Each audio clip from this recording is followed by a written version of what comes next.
Hi guys! Hi mga kabantam! Another day, another video na naman na tungkol sa mga bantam ang ating pag-uusapan. Sa ngayon nga guys ay nagpadala sa atin ng video yung isa nating subscriber na si Marlon. Shoutout nga pala sa'yo Marlon. Yung napanood yung mga nakaraang video ko, nagpadala ako sa kanya ng hen na si Morgan. Tapos hindi daw yung uminto daw sa pangingitlog. So gumawa ko ng isang plan B. Pinadala ko sa kanya yung isang hen ko na puti na si Ivory. Ngayon nangingitlog na ngayon. Pinadala niya ako ng video, nakakatawa nga na nangingitlog na naglimlim na eh. Nangitlog tapos naglimlim. Parang ganito kamukha ni Ivory oh. Ito. Ngayon pag sumuka.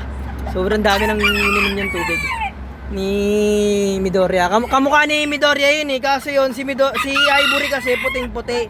Ngayon pag nanganak yun, mga pala yung ganitong sukat na mga bantam ay standard bantam. Ito yung mga bantam na pwede mong isabong na nilalagyan ng tare. Ganito nga pala kulay nun. Ito kasi ay hindi pala ganito. Medyo may pagkaganito kulay nun. Ang magiging anak nun, napipredict kung magiging anak nun ay parang ganito. Medyo blues eh. Blues din to eh. Pero tingnan nyo yung niya, parang milky white. Kung makita nyo to personal, dito puting-puti.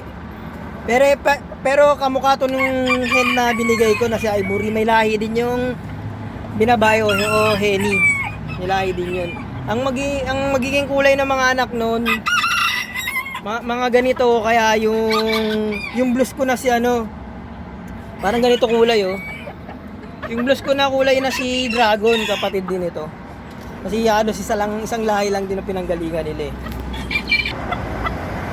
O kaya yung ganitong kulay na si Blaster, pwede rin maglabas ng ganong kulay yung anak na ni Ivory.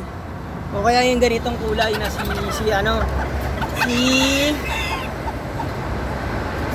si Roku. May alay rin katong si Rame. Apo niya yun si Ivory. Pwede rin maglabas yun ng binabaing gold. Kasi madilim na kasi medyo hapon eh. Yung binabaing gold yung si Ubon, yung binabaing gold yun eh. Papanood ko na pala sa inyo yung video na ni Ivory na naglilimlim. Yung binigay kong hen.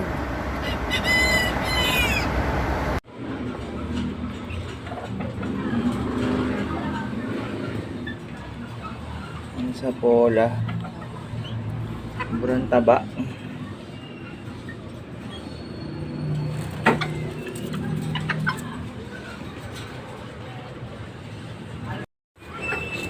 Ay si Ivory sir naglilimlim na. Ito ang itlog. So yun nga guys, napanood niyo yung binigay kong hen na si Ivory naglilimlim na. Ang itlog na siya, naglilimlim na siya. Tapos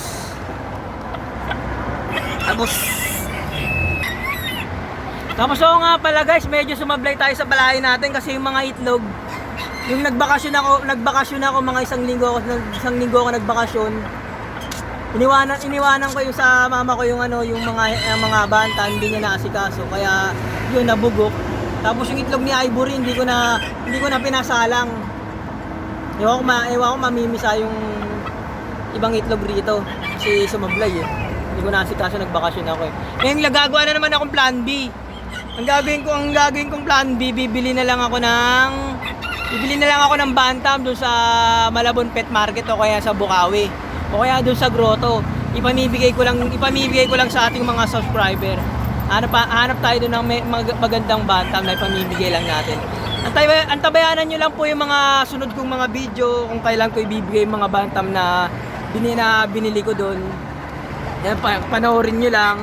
Kasi doon ko lang din sasabihin. Doon nyo lang din malalaman kung kailan ko ipamibigay. Yan lang po ang video ko ngayon. May isang maising video. Maraming salamat po sa panonood. Bye po muna. Kung interesado po kayo sa mga ganitong video, mag-subscribe lang po kayo, like and share para marami pa po tayong mapag-usapan na tungkol sa mga bantam. Yan, comment lang po kayo. Sagutin po natin sa ating apat makakaya. Kahit busy tayo, sagutin natin yan. Yan lang po. Maraming salamat po sa panonood. Bye po muna!